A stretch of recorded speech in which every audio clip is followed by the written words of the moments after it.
Good morning and a warm welcome to your show, Sunny Mornings in Boston. I'm your host, Melissa, and it's Friday, September 13th. You'll be interested to know. 34 years ago, today in 1990, the law enforcement series, Law and Order, debuted on the NBC television network. The show became one of the longest-running primetime television dramas in the United States. So now you know. And now, it's time for the weather report. It looks like we're in for a beautiful Saturday, with plenty of sunshine and temperatures reaching around 79, accompanied by a light northeast breeze. Tonight, expect some patchy fog after 1 a.m. with a low of 60 and gentle winds. For all you beach runners out there, the first high tide Friday will be at 8:30 with the low tide just after 9:30. The nearshore buoy at Cape Cod Bay reads 67 degrees for the water temperature. Looking ahead in the weather, expect patchy fog in the mornings through Tuesday, clearing by mid-morning. Sunny days will have highs from 76 to 84 degrees with light southwest winds. Nights will be mostly clear to cloudy, with lows in the upper 50s to low 60s. Bonjour, food enthusiasts. This podcast is brought to you by Versailles Cafe and Pastries in Encinitas. Nestled on El Camino Real South, just north of Encinitas Boulevard, this cafe is a haven for culinary delights. Indulge in their amazing Eggs Benedict or their gluten-free crepes. You can grab a panini for lunch or just breeze on through to get your morning coffee. They are open every day from 8 to 5. So stop on by and don't forget to tell them Sunny Morning sent you. In local news, a new wave of hotel strikes has emerged in Boston and New Haven, Connecticut, while a strike continues at a Hilton-affiliated property in Southern California. Hundreds of hotel workers, including housekeepers, front desk agents, cooks, and more, are participating in the strikes as part of the Unite Here labor union. They are demanding higher wages, better working conditions, and increased employee protections. Meanwhile, workers at the Sheraton Grand Sacramento Hotel have voted to strike, and strikes have been authorized in several other cities. The current strikes in Boston will last 3 days, while the duration in New Haven remains uncertain.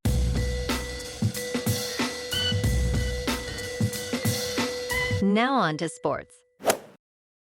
Last night, the Buffalo Bills dominated the Miami Dolphins, winning 31-10. James Cook scored 3 touchdowns for Buffalo, while Tua Tagovailoa left the game with a concussion. Buffalo now leads the AFC East with a 2-0 record. Looking ahead to Sunday afternoon, the Cincinnati Bengals face the Kansas City Chiefs at Arrowhead Stadium at 4:25 p.m. in a highly anticipated AFC showdown. Joe Burrow will look to rebound after the Bengals' narrow Week 1 loss to the Patriots, while Patrick Mahomes, fresh off a 2-touchdown performance in Week 1, aims to lead the Chiefs to their first win of the season. Kansas City is favored, and with Mahomes' playmaking ability and home field advantage, they'll be tough to beat. This high-energy contest has playoff implications, and key matchups include Ja'Marr Chase against Kansas City's secondary and Burrow versus the Chiefs' pass rush. For Sunday Night Football, the Chicago Bears take on the Houston Texans. Chicago is looking to bounce back after their season-opening loss to the Bills, while the Texans, off to a strong start, aim to continue their momentum. In local sports, the Red Sox lost a tough one last night to the Yankees, 2-1 in 10 innings. Josh Winkowski took the loss in relief, and the offense struggled with just 1 RBI from Tyler O'Neill. Tonight, the Red Sox look to even the series at Yankee Stadium with Tanner Houck starting against Clark Schmidt, with first pitch at 7:05 p.m. On Saturday, Boston College, ranked 24th, heads to Missouri for a critical matchup against the 6th-ranked Tigers. The Eagles, sitting at 2-0, will need a strong effort to stay undefeated, with kickoff set for 12:45 a.m. Sunday, the Pats take on the Seattle Seahawks at Gillette Stadium. Coming off a solid Week 1 win, the Patriots are currently 3.5-point underdogs with an over-under of 42. New England will look to continue its momentum, while Seattle, led by Geno Smith, comes in at 1-0, making this a key early season test for both teams. In top news, a 4th ape has died from a Shigella infection at the Jacksonville Zoo and Gardens, according to a recent announcement on Facebook. Kevin, a 3-year-old western lowland gorilla, succumbed to the illness despite showing signs of recovery at times. The zoo reported that 3 other apes, including another lowland gorilla and 2 brother bonobo monkeys, had previously died from the outbreak. The zoo is focused on addressing the needs of the apes and is experiencing significant progress in treatment. However, Shigella is highly infectious, and recovery may take time to fully resolve. In business news, Petco Health and Wellness has seen an impressive stock surge, rising 33% on Wednesday, followed by an 11% increase on Thursday. This jump comes amid buzz from a fan-operated Reddit account linked to Keith Patrick Gill, known as Roaring Kitty, although there is no indication that Jill has invested in Petco. Despite reporting weak second quarter results, Petco has a new CDO, Joel Anderson, who aims to improve profitability. Investors are urged to focus on the company's fundamentals rather than the whims of social media, as the numbers still show challenges ahead.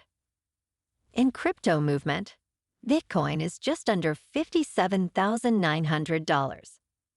Ethereum is just under $2,400. And Solana is $135. Moving on to a more local vibe. In our community spotlight on health and wellness, we are working with a national Pilates studio to bring you some free classes, so listen up. Check out Club Pilates, with several locations in the Boston area. Pilates presents a comprehensive wellness approach, cultivating strength, reducing tension, and elevating mental well-being. Scientific research affirms its benefits. So now you can check out Club Pilates for a free class. With locations in Canton, Wellesley, Hingham, Brookline, and Framingham, just be sure to tell them Sunny Morning sent you by. And now, back to the show. Let's talk tech. Late Thursday evening, Oprah Winfrey hosted a special titled AI and the Future of Us, featuring guests such as OpenAI CDO Sam Altman and current FBI Director Christopher Wray. The discussion was marked by a tone of skepticism. Oprah expressed concern that AI is still beyond our control, emphasizing the need for caution as humanity adapts to this technology. Altman discussed the importance of safety testing AI systems, but faced criticism for overstating their capabilities. Meanwhile, Wray highlighted rising issues like AI-driven sextortion and disinformation, urging Americans to remain vigilant. Bill Gates provided a contrasting perspective, optimistic about AI's potential in education and medicine. And in entertainment news, Francis Ford Coppola is taking legal action against Variety magazine, seeking $15 million for libel. This lawsuit stems from claims in a July 26 article that suggested Coppola acted with impunity on the set of his film Megalopolis. The article included videos that allegedly showed the director attempting to kiss young female extras. Coppola's suit asserts that the sources for these claims were unreliable, as they signed a non-disclosure agreement. He emphasizes his respect for all involved in the film and condemns the use of surreptitious video for financial gain. Meanwhile, an extra from the film has also filed a lawsuit against Coppola for civil battery and assault. Well, alrighty, folks. It's time for the quote of the day. And today, our quote comes from the American industrialist and founder of the Ford Motor Company, Henry Ford. And he said, "When everything seems to be going against you, remember that the airplane takes off against a wind, not with it." And that's a wrap for this morning. You can check out our Instagram, YouTube, and TikTok for some captivating aerial videos with local news and the weather reports. Have an amazing weekend, my good friends. We'll see you Monday with another episode of Sunny Mornings in Boston.